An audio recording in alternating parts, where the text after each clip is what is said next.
আসসালামু আলাইকুম। কি অবস্থা? সবাই কেমন আছেন? আশা করছি সবাই ভালো আছেন। আসলে আমি যে উদ্দেশ্যে নিয়ে কথা বলবো মানে আজকের ভিডিওটা, গত ২৭ এপ্রিল মাওলানা মোহাম্মদ রইসউদ্দিনকে যেভাবে নির্মমভাবে হত্যা করলো, বা এটা পরিকল্পিত ঘটনা হোক আর যেভাবেই হোক, যে নির্মমভাবে মানে মারা হলো, এটা কি আসলে এই দুনিয়ার মানে পৃথিবীর কোনো মানুষ মাইনা নিতে পারে?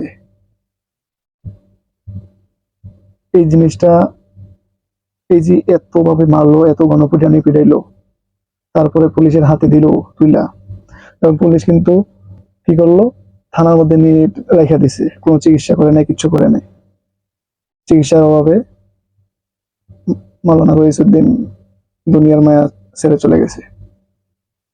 কিন্তু আসলে আমরা আমরা বা আমাদের যে প্রশাসন আছে, তারা এটার দায় দায়িত্ব এত অবহেলা করলো, মানে আমার মাথায় ধরতেছে না।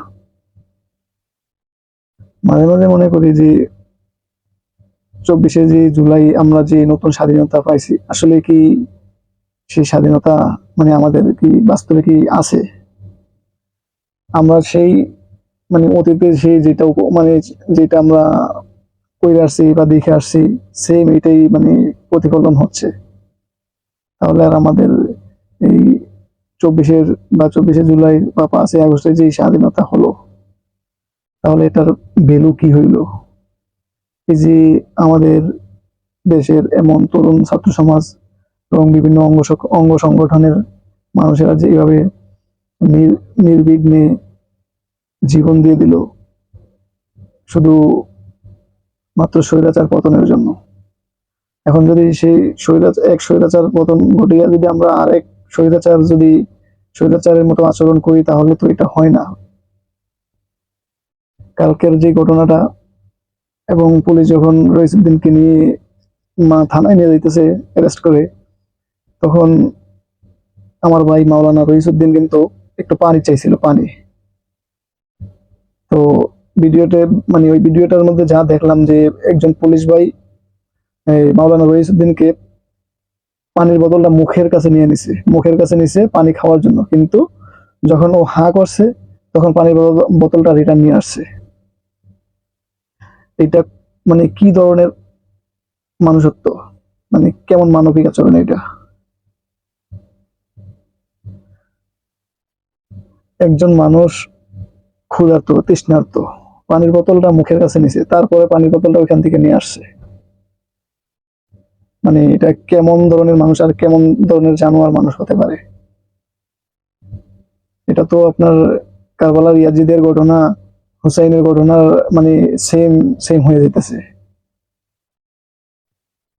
যে পানির জন্য একটা মানুষের জীবন শেষ হয়ে গেল।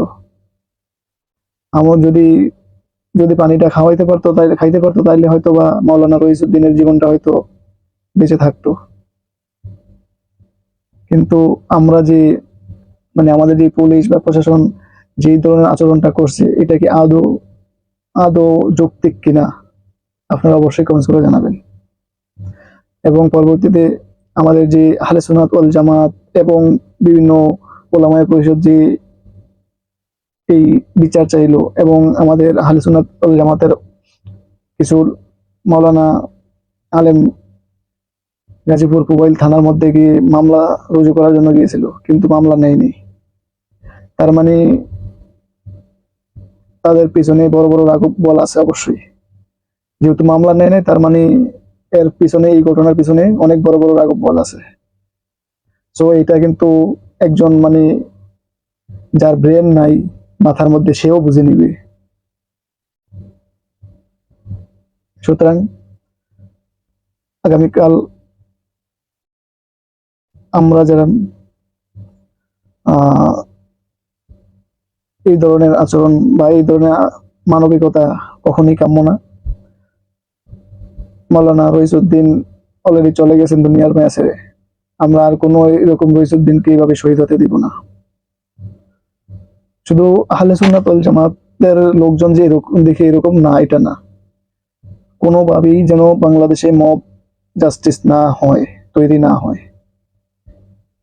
প্রশাসন, আমরা আহলে সুন্নাত ওয়াল জামাতের মানুষ প্রশাসনকে অবশ্যই শ্রদ্ধা করি এবং সম্মান করি, বিশ্বাস করি, এবং গ্রামের সাধারণ জনতাও তাই করে।